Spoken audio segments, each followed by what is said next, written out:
What do we know about these sanctions?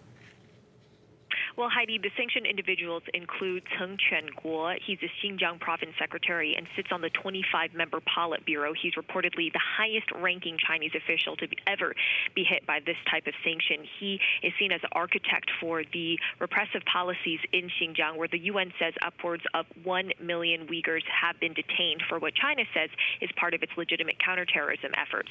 Now, targeting China's most senior officials and publicly naming them sends an extraordinarily strong message to Beijing, but the practical effect of this is likely to be limited since it's unlikely that these officials have any significant financial ties to the U.S.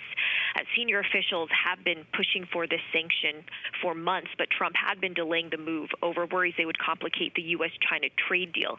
And this also marks the first time the U.S. has sanctioned a sitting Chinese official under the 2016 Global Magnitsky Human Rights Accountability Act, which gives the U.S. broad authority to impose human rights sanctions on foreign officials. And of course, we could also soon see sanctions over Hong Kong's national security law. What would that mean for global banks operating there? Well, banks are currently assessing how to mitigate the risks of a potential breach of Hong Kong's security law and how to implement potential U.S. sanctions without exposing staff in the city. So it's a complicated situation. So that includes having offshore entities rather than local units implement the sanctions. But still, that could bring little relief since the Hong Kong legislation also claims extraterritorial rights, which is likely to be a main point of legal contention. Now, retail and corporate banks with big presences in Hong Kong, such as Citigroup and HSBC, could also be more exposed to the risks from the bills, especially on sizable transactions done through local units.